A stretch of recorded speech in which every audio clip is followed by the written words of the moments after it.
All right, today we're going to uncork this really amazing ancient metaphor. It tells this huge story, a story of hope, of struggle, and national identity, and it's all hidden inside the image of a simple grapevine. So, let's jump right in. We're going to start with a puzzle, one that's had scholars scratching their heads for centuries. It's kind of like a historical mystery, one that's been encoded in a sacred text. So, here's the deal. In the book of Leviticus, there's this promise to remember the founding fathers of the Jewish nation. But, and this is where it gets weird, there's this strange detail. It's almost like a historical typo. The names, they're listed in completely the wrong order. You see, the text lists Jacob, then his father Isaac, and then his grandfather Abraham. But wait a minute, historically that's totally backwards, right? It should be the other way around. It's like saying, I don't know, Biden, then Obama, then Bush. It just feels wrong. So what's going on here? Why this reverse order? Okay, so to crack this riddle, our first clue, well, it doesn't come from a history book. It actually comes from this really powerful song about a vineyard, and we find it in the book of the prophet Isaiah. So Isaiah, he sings about his beloved, who is this vintner, this winemaker, who just pours his heart and soul into creating the absolute perfect vineyard. I mean, every single detail is thought through. Every condition is optimized for an incredible harvest. It's a story of just painstaking preparation and really high hopes. Think about it. Every step was taken to make sure this thing was a success. He chose the best soil, cleared the ground of all the rocks and junk, planted the absolute highest quality vine he could find, and even built a tower to protect it. I mean, the setup was flawless, perfect. And yet, despite this perfect environment, the vineyard failed. I mean, it completely failed.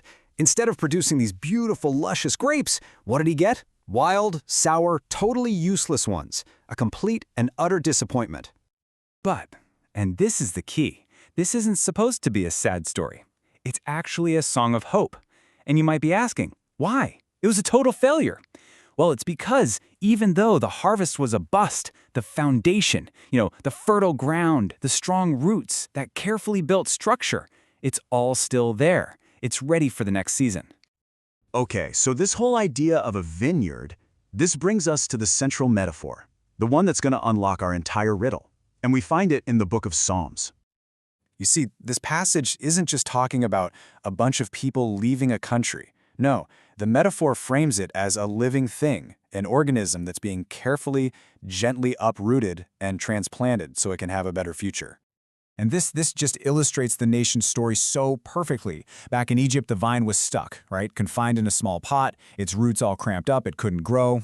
Then, during the Exodus, it was carefully carried to a new home. And finally in Israel, after the land was cleared of stones, it was planted in rich, fertile soil where its roots could finally spread out and fill the entire land. But here's the thing about a grapevine. It can't stand on its own.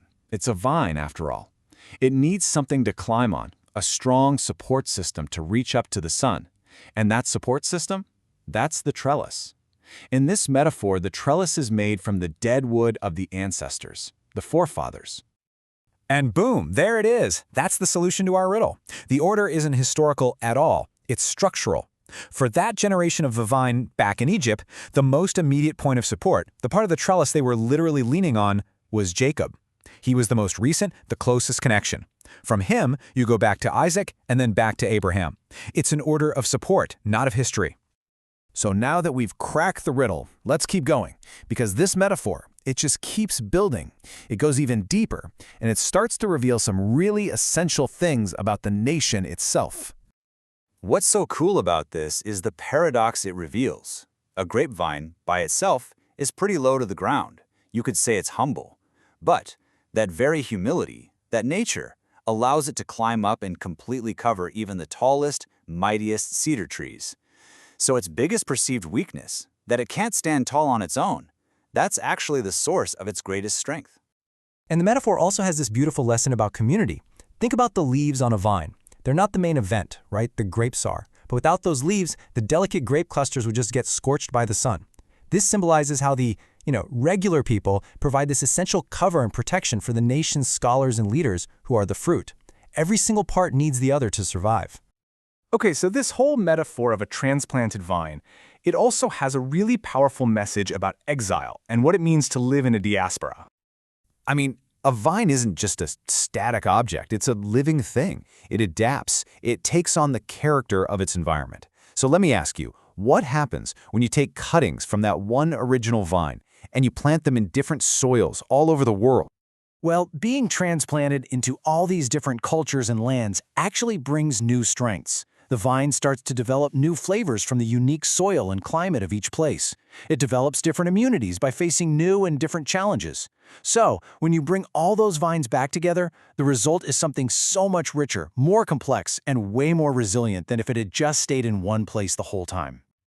All right, so after this whole long journey, this journey of growth and struggle and adaptation and then return, what is the final request? What does the Psalm of the Grapevine ask for at the very end? The plea is, well, it's surprisingly subtle. It's not asking for some big dramatic rescue. It's not asking for a new foundation.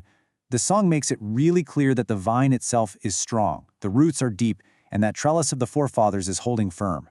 All the pieces are there. The structure is sound. The only thing that's missing is the right environment. The final request is just light up your face. It's a plea for spiritual sunlight.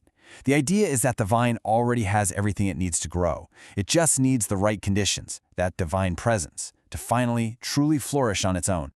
And that really leaves us with a powerful thought to end on, doesn't it?